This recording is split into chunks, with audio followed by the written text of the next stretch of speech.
मित्रों, क्या आप जानते हैं 2050 तक कैंसर से भी ज्यादा मौतें किस बीमारी की वजह से होने वाली हैं?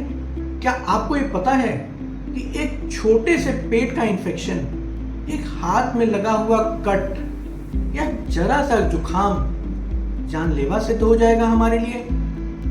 जी हाँ, आज इसके बीज हम बो रहे हैं। मेरे साथ जुड़े रहिए। आपका स्वागत है नो दवा बिना सलाह के नए एपिसोड में। इस वीडियो के अंत तक आपका नजरिया दवाओं के प्रति बिल्कुल बदल जाएगा। आप सोच भी नहीं पाओगे कि जिन दवाओं का सेवन आप इतनी आसानी से करते हो वो कितनी खतरनाक है। आपको ये मालूम था कि भारत में सबसे ज्यादा एंटीबायोटिक कंज्यूम की जाती हैं? हो सकता है ये पता भी हो, लेकिन ये भी आपको पता है क्या कि उन एंटीबायोटिक्स में से 60% की कोई आवश्यकता ही नहीं थी। हमने ऐसे ही खा लिया। क्यों खा लिया? क्योंकि वो उपलब्ध है। क्यों खा लिया? क्योंकि उसके पीछे बिजनेस है। क्यों खा लिया? क्योंकि मेडिकल स्टोर वाले चाहते हैं कि हम खाएं। शरीर आपका है, शरीर मेरा है, हमें इसका ख्याल रखना है। आप ये जानते हैं क्या कि हर साल 58,000 नवजात बच्चे ऐसी बीमारी से ग्रस्त हो जाते हैं जिनकी दवाई अभी तक बनी ही नहीं है, और आखिरकार वो जान गंवा देते हैं बच्चे। क्यों? क्योंकि हमने और आपने ऐसी दवाइयां खाई, ऐसे तरीके से खाई कि जो साधारण बैक्टीरिया था वो मजबूत बैक्टीरिया होकर हमारे वातावरण में, हमारे समाज में पनप रहा है। अब हम उस छोटे से बच्चे को कहेंगे क्या कि उसकी इम्यूनिटी पुअर है, या अपने आप को हम दोष देंगे? सच सच बताइए, कितनी बार ऐसा हुआ है कि आप मेडिकल स्टोर पे गए हैं और कहा है भैया जरा सा गले में खुजली हो रही है, कोई एंटीबायोटिक दे दो। भैया हमको समय नहीं बर्बाद करना है, हमको कल से ऑफिस ज्वाइन करना है, भैया एंटीबायोटिक दे दो। और नतीजा क्या होता है? आपको 1 दिन में 2 दिन में आराम मिलता है, आप आधी डोज करके वो खराब कर देते हैं। इसी से ध्यान आता है, एक रमेश जी हैं लखनऊ में, उनको खांसी जुकाम की परेशानी होती थी। उनके घर के नजदीक एक मेडिकल स्टोर वाले भैया थे। वो मेडिकल स्टोर वाले भैया एंटीबायोटिक देने में एक्सपर्ट थे। रमेश जी तुरंत उनको एंटीबायोटिक वो पकड़ा देते थे, और रमेश जी क्या करते थे कि 3 दिन 5 दिन के कोर्स की जहां 1 दिन 1.5 दिन खा के दवाई छोड़ देते थे। फिर क्या हुआ? करीब 15 साल के बाद रमेश जी को एक सीवियर लंग इन्फेक्शन हुआ। हाँ, आप समझ गए कि वो शायद सिगरेट पीते रहे होंगे या कुछ और धूम्रपान करते थे, उनको लंग इन्फेक्शन हो गया। बात यहां तक पहुंची कि दिल्ली के गंगाराम अस्पताल में जब उनका ट्रीटमेंट होने लगा तो डॉक्टर्स देखकर हैरान हो गए कि स्ट्रॉन्ग से स्ट्रॉन्ग दवाई इनके ऊपर काम ही नहीं कर रही है।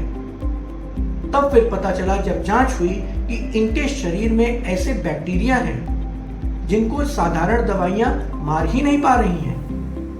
इसी को कहते हैं एंटीबायोटिक रेजिस्टेंस। दिल्ली में एक युवती को ऐसी प्रॉब्लम हुई कि उसको जान गंवानी पड़ी। उसको मालूम है XDR टीबी हो गया था। उसके परिवार में किसी व्यक्ति को ट्यूबरकुलोसिस था। उस व्यक्ति ने ठीक तरीके से दवाई नहीं किया, वो बैक्टीरिया अपने आप को मजबूत करता चला गया, और आखिर में ये महिला उस बीमारी से ग्रस्त हो गई। इसको कहते हैं XDR टीबी।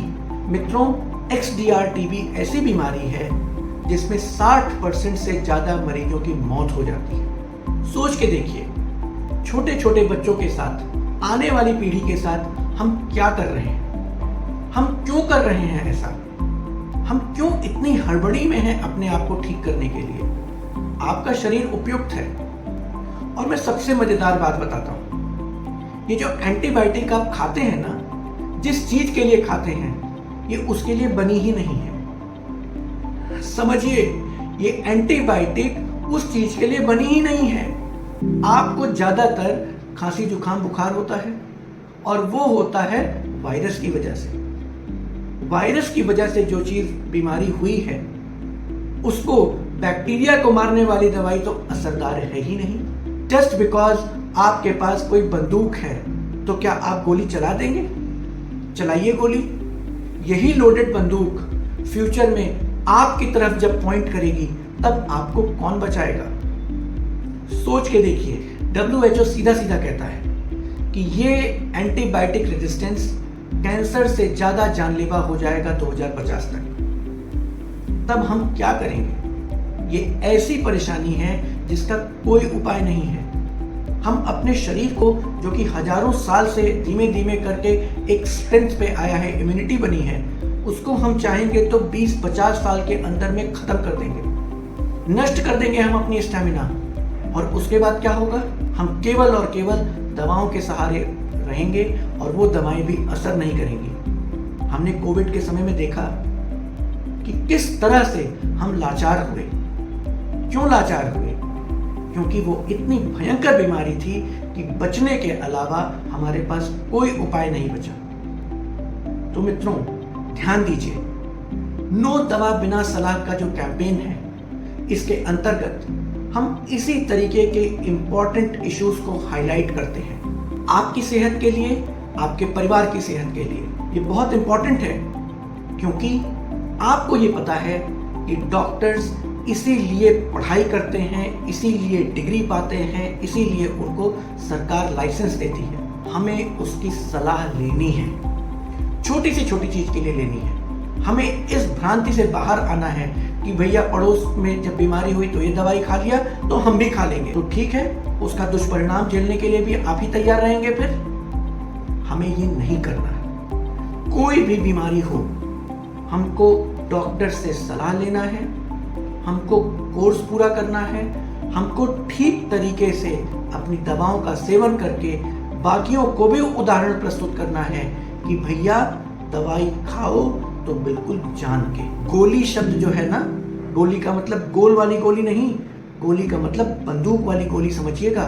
ये वो वाली गोली है, जितनी आसानी से उपलब्ध है उतनी आसानी से इसका सेवन मत करिए। हम आपको सजेस्ट करेंगे कि अगली बार आप मेडिकल स्टोर पर जाइए, आपको जो भी परेशानी हो, 5 मिनट का एक्स्ट्रा समय लेकर जाइए, डॉक्टर से सलाह लीजिए। आपके दिमाग में प्रश्न आएगा, क्या हर मेडिकल स्टोर पर डॉक्टर उपलब्ध हैं? जी हाँ, अब टेक्नोलॉजी के जमाने में एक्सप्रेस क्योर ई क्लिनिक ने 1000 से ज्यादा डॉक्टर्स हर मेडिकल स्टोर, हर पैथोलॉजी, हर क्लिनिक पर उपलब्ध करा दिया है।